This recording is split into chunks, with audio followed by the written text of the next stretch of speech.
Hello student, हम पढ़ रहे हैं 12th class biology chapter number 3 human reproduction.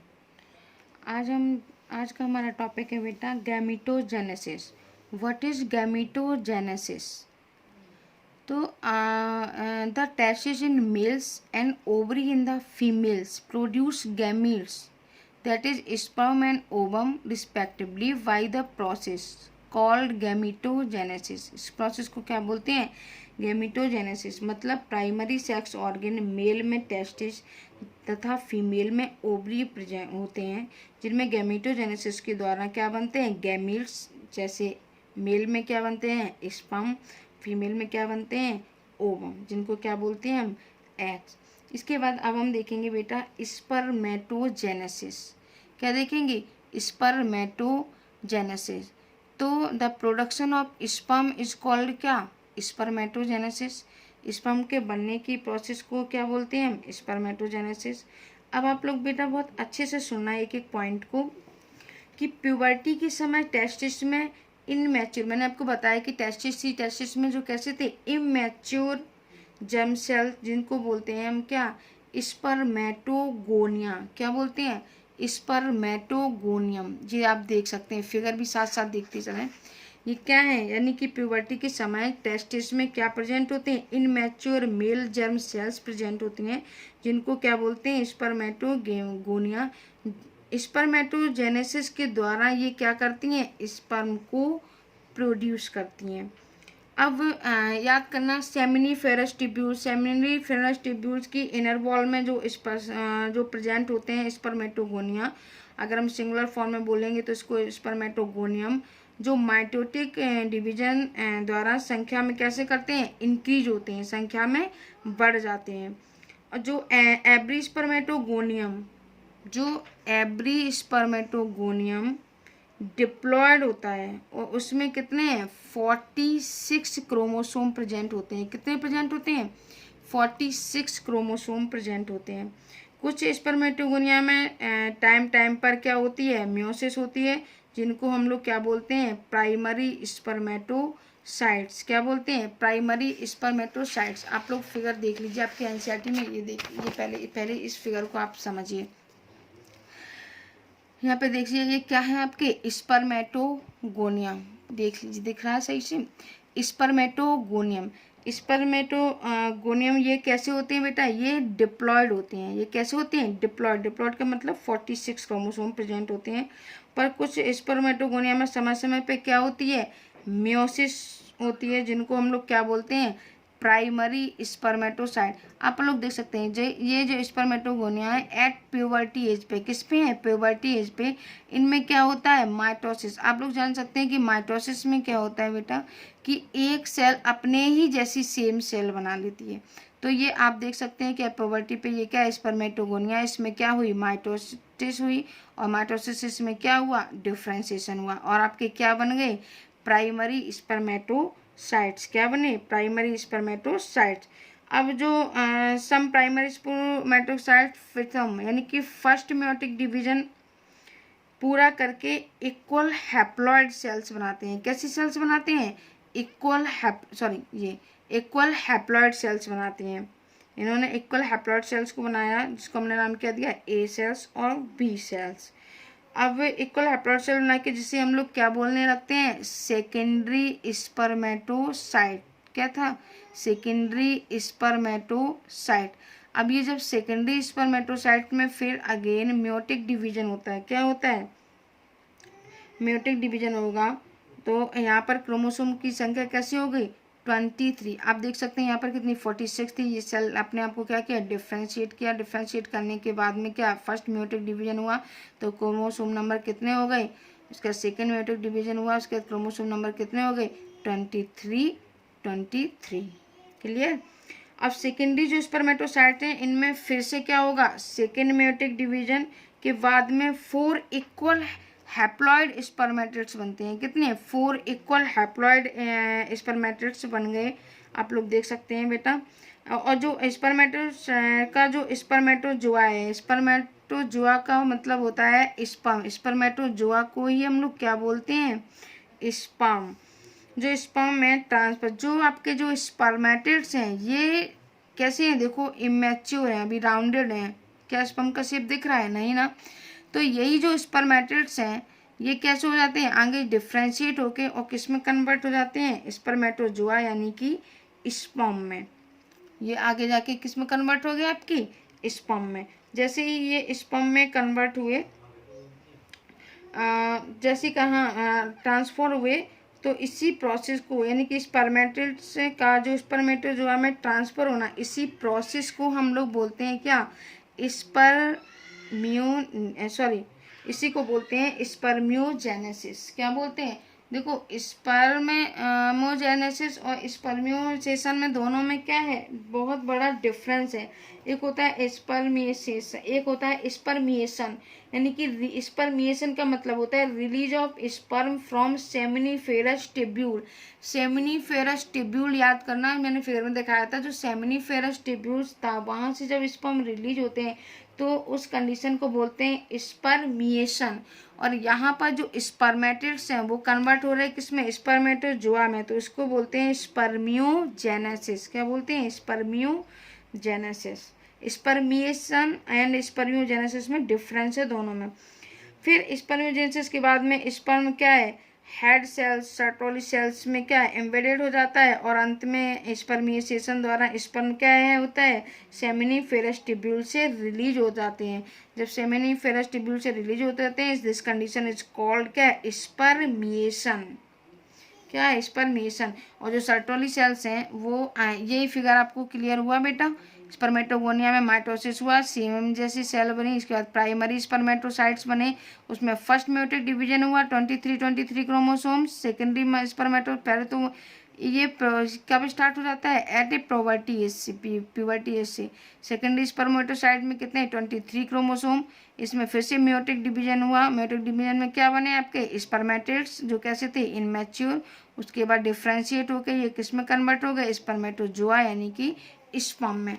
अब आप देखो ये स्पर्म में कन्वर्ट हुए। अब इसके बाद आपके अपनी एनसीईआरटी का इस फिगर को आप देखो।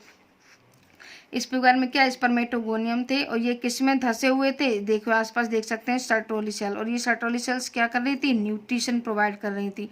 फिर ये क्या बने आपके प्राइमरी स्पर्मेटोसाइट, फिर सेकेंडरी म्यूटेक डिवीजन हुआ, फिर सेकेंडरी स्पर्मेटोसाइट, और बाद में क्या बन गए, स्पर्मेटिड्स, जो कि कैसे थे, नॉट मैच्योर। अब देखिए स्पर्म की का जो हेड है उनमें कैसा है, धसा हुआ है। और फिर आपके फाइनली क्या बन गए, स्पर्मेटोजोआ। जो स्पर्मेटिड्स हैं उनको देख लीजिए, जो सर्टोली सेल्स हैं उनमें के अंदर उनका जो हेड है वो कैसा हुआ है, धसा हुआ है, नरिशमेंट के लिए। और लास्ट में आपके क्या बन गए, स्पर्मेटोजोआ यानी कि स्पर्म। ये फिगर भी आपको क्लियर होगा, आई होप पीछे वाला भी फिगर आपको क्लियर होगा। अब हम लोग थोड़ी सी हार्मोन्स के बेस पे अगर हम बात कर लें कि कुछ हार्मोन्स भी सीक्रेट होते हैं बेटा, तो वैसे ये हार्मोन्स का फीडबैक मैकेनिज्म है जो वो मैं आपको सेंड कर दूंगी। सबसे पहले क्या है कि हाइपोथैलेमस से गोनाडोट्रोपिन रिलीजिंग हार्मोन GnRH, ये क्या है, एक हाइपोथैलेमिक हार्मोन्स है जो कि कैसा हुआ है, काफ़ी बढ़ा हुआ है, एंटीरियर पिट्यूटरी। और ये किस पर काम करता है, जो आपका हाइपोथैलेमिक हार्मोन है, जो गोनाडोट्रोपिक रिलीजिंग हार्मोन GnRH, ये एंटीरियर पिट्यूटरी पर वर्क करता है। और जो क्या करता है, 2 गोनाडोट्रोपिन यानी कि LH और FS के सिक्रीशन को क्या करता है, ये स्टिमुलेट करता है। यानी कि पिट्यूटरी ग्लैंड से, एंटीरियर पिट्यूटरी से आपकी 2 हार्मोन्स रिलीज होते हैं, एक LH जिसको बोलते हैं ल्यूटिनाइजिंग हार्मोन, और दूसरा होता है आपका FSH जिसको बोलते हैं फॉलिकल स्टिमुलेटिंग हार्मोन। अब जो आपका LH हार्मोन्स है वो बेटा किस पे वर्क करता है, लीडिंग सेल्स पे वर्क करता है, और एंड्रोजन की सिंथेसिस तथा सिक्रीशन को क्या करता है, स्टिमुलेट करता है। और एंड्रोजन स्पर्मेटोजेनेसिस की प्रोसेस को स्टिमुलेट करता है। और जो ऐसे FSH था, दोनों में कंफ्यूज मत हो जाना कि जो LH है वो लीडिंग सेल्स पर वर्क करता है, जो FSH है वो सर्टोरी सेल्स पर वर्क करता है, और कुछ फैक्टर के सिक्रीशन को क्या करता है, स्टिमुलेट भी करता है, और स्पर्मियोजेनेसिस की प्रोसेस में भी क्या करता है, हेल्प करता है। कौन, FSH। ये तो हो गई हार्मोन्स की बात। अब हार्मोन्स में भी कुछ बेटा निगेटिव फीडबैक भी होते हैं, जैसे कि पिट्यूटरी ग्लैंड से अगर एलएच हार्मोन्स क्या हो गया, मान लो बहुत ज़्यादा सिक्रेशन हो गया, जो टेस्टोस्टेरोन लीडिंग पे, अगर ये लीडिंग पे वर्क कर रहा है तो मतलब क्या है, ये हार्मोन्स का सिक्रेशन कर रहा है। हार्मोन्स कौन सा लीडिंग सेल्स में कौन सा हार्मोन सिक्रेट होता था, टेस्टोस्टेरोन। तो ये टेस्टोस्टेरोन में नेगेटिव, मान लो ज़्यादा अमाउंट में टेस्टोस्टेरोन सिक्रेट हो गया, बॉडी को इतनी रिक्वायरमेंट नहीं है, तो क्या एक नेगेटिव फीडबैक किसके पास जाता है, आपका पिट्यूटरी ग्लैंड के पास। किसके पास जाएगा, पिट्यूटरी ग्लैंड के पास जाता है, और ये एक मैसेज देता है पिट्यूटरी ग्लैंड के बाद, फिर जाता है किसके पास, हाइपोथैलेमस के पास जाता है कि टेस्टोस्टेरोन क्या है, ज़्यादा हो गया है, इसको क्या करना है, कम करना है। इसी तरह से जो सर्टोली सेल्स है, जो एंड्रोजन बाइंडिंग प्रोटीन्स, ये बेटा जो सर्टोली सेल्स किस पे है, act as a Sertoli cells पे एफएसएच हार्मोन्स वर्क करता है। और यहाँ पर एक क्या है, एक बेटा जिस तरीके से आपका सर्टोली सेल्स बनाती हैं, जिस तरीके से लेडिंग सेल्स टेस्टोस्टेरोन बनाती हैं, सर्टोली सेल्स एक हार्मोन्स बनाती हैं, सॉरी एक प्रोटीन बनाती हैं जिसको बोलते हैं ABP, एंड्रोजन बाइंडिंग प्रोटीन। ये टेस्टोस्टेरोन बाहर जो जा रहा होता है, इसलिए सर्टोली सेल्स क्या करती हैं, ABP को बनाती हैं टेस्टोस्टेरोन को क्या करने के लिए, अंदर आई।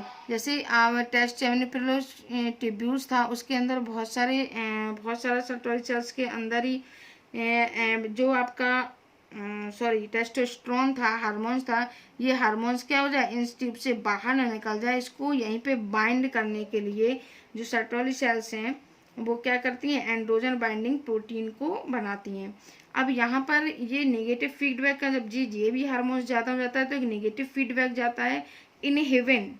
कौन सा हार्मोन्स बनाती हैं सर्टोली सेल, एक इनहिबिंग हार्मोन्स बनाती हैं, जो एक नेगेटिव फीडबैक पहुंचाता है कहाँ पे, पिट्यूटरी ग्लैंड्स पे, कि क्या है ये हार्मोन्स जो है सर्टोली सेल्स पे ज़्यादा एक्ट हो रहा है, ज़्यादा रिलीज हो रहा है, ताकि ये पिट्यूटरी तक पहुंच सके, और एफएसएच को क्या है, अब बहुत ज़्यादा बन गया है, इसको क्या कर सके, कम कर सके, बस कम कर सके, जिसकी वजह से क्या है, स्पर्मेटोगोनिया जेनेसिस हो रही थी, स्पर्म का जो फॉर्मेशन हो रहा था क्या है, वो बहुत ज़्यादा अमाउंट में स्पर्म बन चुके थे, जिसको क्या करना है, कम।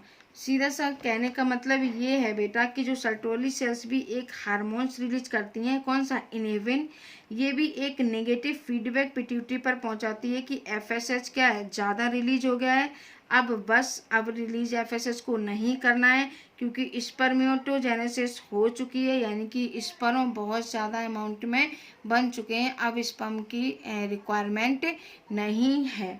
That is negative feedback. आपको क्लियर हुआ, इसका मैं पिक आपको सेंड कर दूंगी कि नेगेटिव फीडबैक किस तरीके से वर्क करता है हार्मोन्स पे, और ये जो एफएसएच है और एलएच है, ये बेटा किस तरीके से मेल रिप्रोडक्टिव यानी कि स्पर्म के फॉर्मेशन में किस तरीके से हेल्प करते हैं, क्योंकि जो एलएच है, एफएसएच, ये हम लोग oogenesis में भी पढ़ेंगे, जब फीमेल जो एग रिलीज यानी कि फीमेल रिप्रोडक्टिव पार्ट पढ़ेंगे, तो उसमें भी हम एलएच और एफएस का फंक्शन देखेंगे। ये फिर वाला फंक्शन कहाँ पर था आपका, मेल रिप्रोडक्टिव सेल्स पर। इसके बाद हम लोग बात करेंगे स्ट्रक्चर ऑफ स्पर्म। आपके एनसीईआरटी में नेक्स्ट फिगर किसका दिया गया है, स्ट्रक्चर ऑफ स्पर्म। आप देख सकते हैं ये फिगर किसका है, स्पर्म। आप इसमें आप स्पर्म में देख सकते हैं कि ये स्पर्म को बेटा 3 पार्ट में डिवाइड करते हैं, head, middle piece and tail. 3 part में क्या किया है, इसको डिवाइड किया है, हेड, नेक, मिडिल पीस और टेल में। अब सबसे पहले बात करते हैं हम किसकी, हेड पे। तो हेड पे अब सबसे पहले जो आउटर मोस्ट ये कवरिंग होती है, इसको हम एक्रोसोम बोलते हैं, और इसमें बहुत सारे बेटा एंजाइम्स प्रेजेंट होते हैं, गोल्गी बॉडी प्रेजेंट होती है, और ये आउटर कवरिंग है, इसको क्या बोलेंगे हम, प्लाज्मा मेम्ब्रेन। जो हेड में बेटा होता क्या है, सबसे पहले स्ट्रक्चर ऑफ स्पर्म में हमने देख लिया, ये 3 पार्ट में डिवाइड होता है। स्पर्म की पूरी बॉडी प्लाज्मा मेम्ब्रेन द्वारा कैसी होती है, इनवलप। ये जो प्लाज्मा मेम्ब्रेन है, स्पर्म की पूरी बॉडी प्लाज्मा मेम्ब्रेन के द्वारा इनवलप होती है। अब बात करेंगे हम, पहले हेड पढ़ेंगे, फिर मिडिल पढ़ेंगे, फिर टेल पढ़ेंगे। तो हेड की बात करते हैं, तो स्पर्म के हेड में एक इलांगेटेड हैप्लॉइड न्यूक्लियस प्रेजेंट होता है। कैसा है, इलांगेटेड हैप्लॉइड न्यूक्लियस प्रेजेंट होता है। हेड का इंटीरियर पोर्शन एक कैप लाइक स्ट्रक्चर द्वारा कवर होता है, जिसे हम लोग क्या बोलते हैं, एक्रोसोम। एक्रोसोम में फर्टिलाइजेशन में क्या करते हैं, हेल्प करते हैं, इसलिए बहुत सारे इसमें क्या प्रेजेंट होते हैं, एंजाइम्स प्रेजेंट होते हैं। इसके बाद बात करेंगे हम किसकी, क्या इसमें न्यूक्लियस भी प्रेजेंट होता है, क्रोमोसोमल, जब न्यूक्लियस प्रेजेंट है तो क्रोमोसोमल मटेरियल भी प्रेजेंट होगा। इसके बाद हम करेंगे किसकी, नेक मतलब मिडिल पीस की। तो स्पर्म के मिडिल पीस में बेटा क्या प्रेजेंट होता है, माइटोकॉन्ड्रिया। माइटोकॉन्ड्रिया होते हैं जो टेल के मूवमेंट के लिए क्या करते हैं, एनर्जी को प्रोवाइड करते हैं, एनर्जी रिलीज करते हैं, जिसके कारण स्पर्म को क्या फर्टिलाइजेशन करने के लिए मोटिलिटी मिलती है। मोटिलिटी मतलब मूवमेंट करने में हेल्प मिलती है, मूवमेंट करना उनका कैसा हो जाता है, आसान हो जाता है। अब इन वन क्वार्टस मेल लगभग बेटा 200 से 300 मिलियन स्पर्म क्या करते हैं, इजैकुलेट करते हैं, यानी कि एक क्वार्टर्स के दौरान जो मेल हैं वो लगभग 200 से 300 मिलियन स्पर्म इजैकुलेट करते हैं। अगर हमें नॉर्मल फर्टिलिटी के लिए लगभग 60% स्पर्म निश्चित रूप से कैसे होते हैं, नॉर्मल शेप एंड साइज में होते हैं, बाकी कैसे होते हैं, डैमेज भी हो सकते हैं और उनका साइज छोटा भी हो सकता है, किसी का साइज ज़्यादा बड़ा हो, लेकिन जो नॉर्मल साइज में वो 100% में कितने होते हैं, 60% नॉर्मल होते हैं, बाकी कैसे होते हैं 40% एबनॉर्मल। इनमें लगभग 40% कैसे होते हैं, वैगरस मोटिलिटी वाले होते हैं, कम मोटिलिटी वाले होते हैं। सेमनीफेरस ट्यूब्यूल से रिलीज स्पर्म सरी डक्ट द्वारा कहाँ होते हैं, ट्रांसफर होते हैं। स्पर्म के जो मैचुरेशन तथा मोटिलिटी के लिए क्या होते हैं, एपिडिडाइमस में जाते हैं। उसके बाद कहाँ, वास्ट डिफरेंस, फिर सेमिनल वेसिकल तथा प्रोस्टेट का सिक्रीशन भी जरूरी है। ये सारी ग्लैंड से सिक्रीशन किस तरीके से होता है हम पढ़ चुके हैं। सेमिनल प्लाज्मा स्पर्म के लिए साथ मिलकर ही क्या बनाता है आपका, सीमा। ये सारी ग्लैंड से जितना भी आपका prostate gland, bulbourethral gland, copper gland जिसको बोलते हैं, सेमिनल वेसिकल से जो भी फ्लूइड सिक्रीट होता है, ये सब मिलके क्या बनाते हैं, सीमन। इसको क्या बोलते हैं, सीमेन, जो क्या है फीमेल बॉडी से बाहर आता है। मेल की सेक्स एक्सरी डक्ट तथा ग्लैंड्स का जो कार्य है वो टेस्टिकुलर हार्मोन्स करते हैं, जो कि इसका नाम क्या है, एंड्रोजन द्वारा ये सारे हार्मोन, यानी कि ये स्पर्म का जो फॉर्मेशन हुआ, ये सारा जो मेंटेनेंस है, ये कौन करता है मेंटेन, एंड्रोजन हार्मोन। बेटा एंड्रोजन और टेस्टोस्टेरोन है, यानी कि एंड्रोजन से कई सारे हार्मोन्स रिलीज होते हैं और जिनमें से एक क्या है आपका, टेस्टोस्टेरोन। टेस्टोस्टेरोन को क्या बोलते हैं हम, एंड्रोजन हार्मोन। आई होप आपको ये स्पर्म क्लियर हुआ होगा। इसके बाद हम स्पर्म के बाद हम देखेंगे बेटा oogenesis। अभी हमने देखा था स्पर्मेटोजेनेसिस और अब हम पढ़ेंगे किसको, oogenesis के बारे में। तो oogenesis में हम एनसीईआरटी से ही पहले हम समझेंगे बेटा। देखिए ये क्या हो रही है यहाँ पे, oogenesis, यानी कि एक मैच्योर फीमेल गैमेट्स के बनने की प्रोसेस को हम लोग क्या बोलते हैं, oogenesis। और तथा अगर मैं स्पर्मेटोजेनेसिस से ये क्या है, स्पष्ट रूप से अगर मैं बोलूँ कि ये स्पर्मेटोजेनेसिस से कैसा है, बहुत ही भिन्न है, डिफरेंट है। क्यों डिफरेंट है हम आगे देखेंगे, क्योंकि इसमें क्या बनती है, एक पोलर बॉडी, इसलिए कैसा है, स्पर्मेटोजेनेसिस से डिफरेंट है।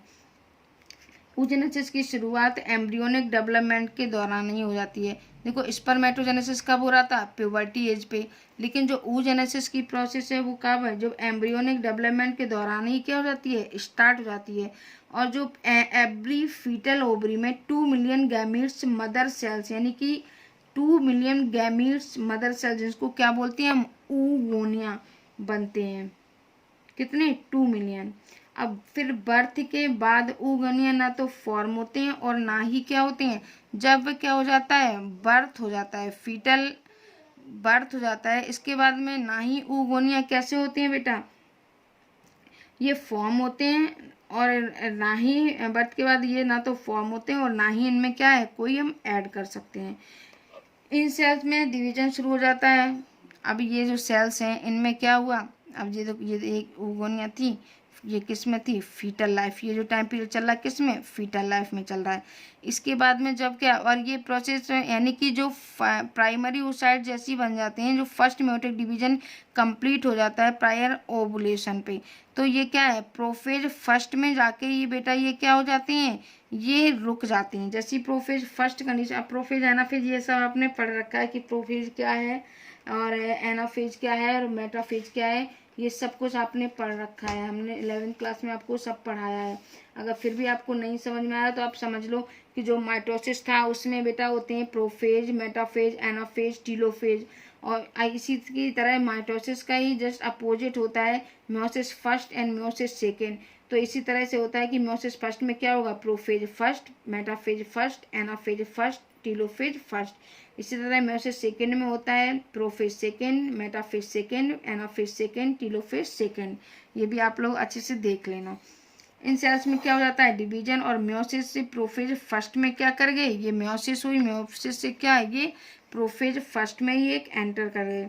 प्रवेश करने के बाद ये टेम्परेरी अरेस्ट हो जाते हैं, मतलब रुक जाते हैं, जिन्हें हम लोग क्या बोलते हैं, प्राइमरी oocyte। यहाँ पे आकर ये क्या है, इतना बनने के बाद ये क्या है, ये रेस्टिंग फेज में आते हैं, रेस्ट हो जाते हैं, ये रुक जाते हैं, ये पे क्या हो जाती है, स्टॉप हो जाती है।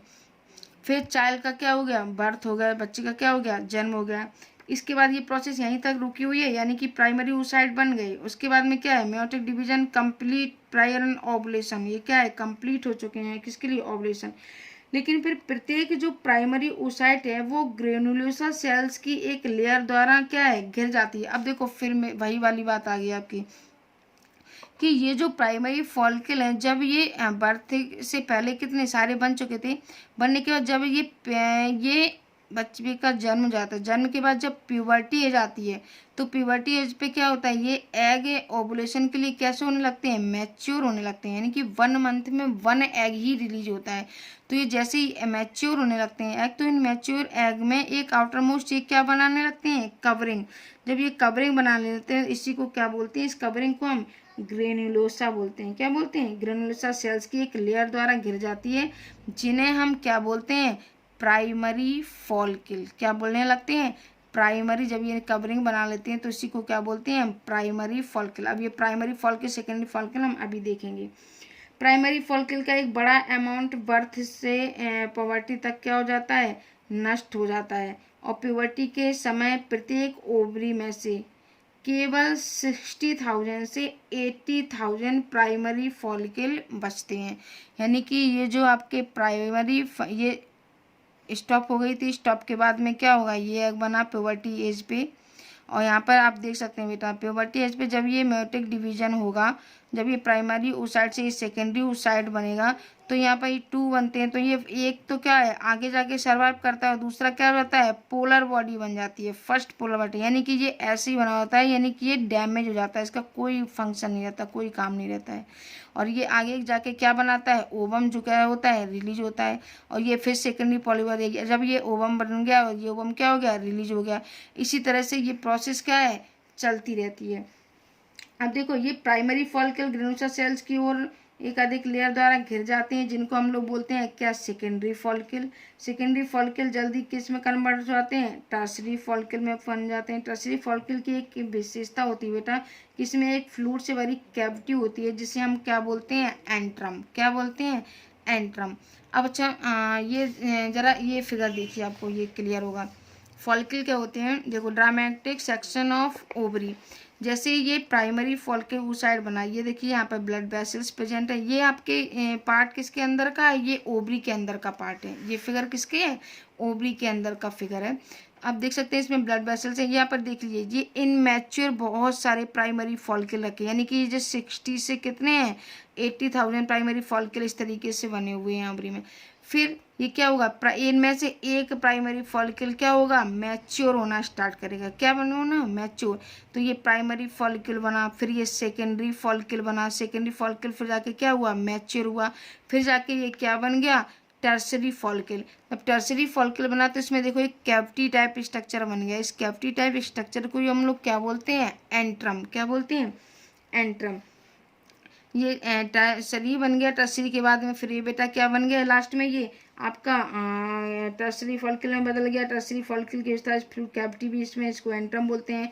फिर इसमें थीका जो लेयर है वो बाहर की तरफ थीका एक्स्ट्रा तथा अंदर की तरफ क्या बोलते हैं, थीका इंटरना ऑर्गेनाइज होती हैं। ये इनके अंदर फर्स्ट और सेकंड दो कवरिंग होती हैं।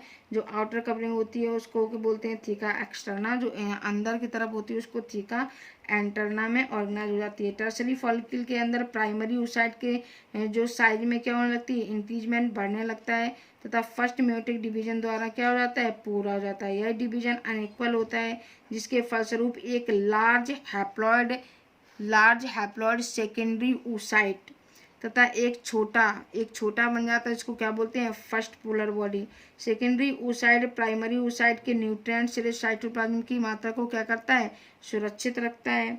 इस अगर फर्स्ट म्योटिक डिवीजन के बाद बनी जो फर्स्ट पोलर बॉडी में पुनः डिवीजन होगा या नष्ट हो जाएगी, तो इसका आंसर क्या होगा, नष्ट हो जाएगी।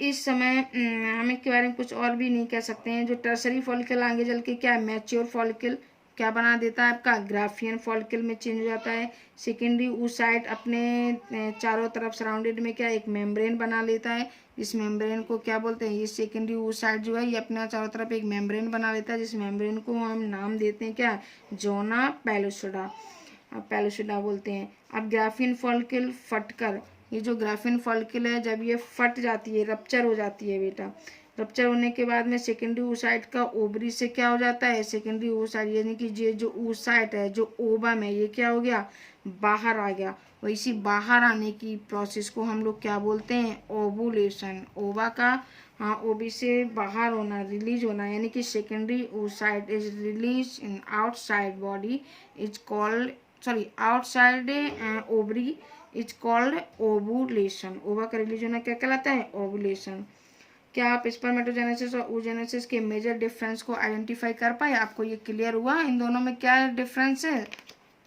आई होप आपको ये दोनों फिगर अच्छे से क्लियर हो गएंगे। अब हम जो आगे हम लोग पढ़ेंगे, जो आपका नेक्स्ट टॉपिक है वो है मैक्सवेल साइकिल। हम नेक्स्ट लेक्चर में पढ़ेंगे मैक्सवेल साइकिल के बारे में। Thank you.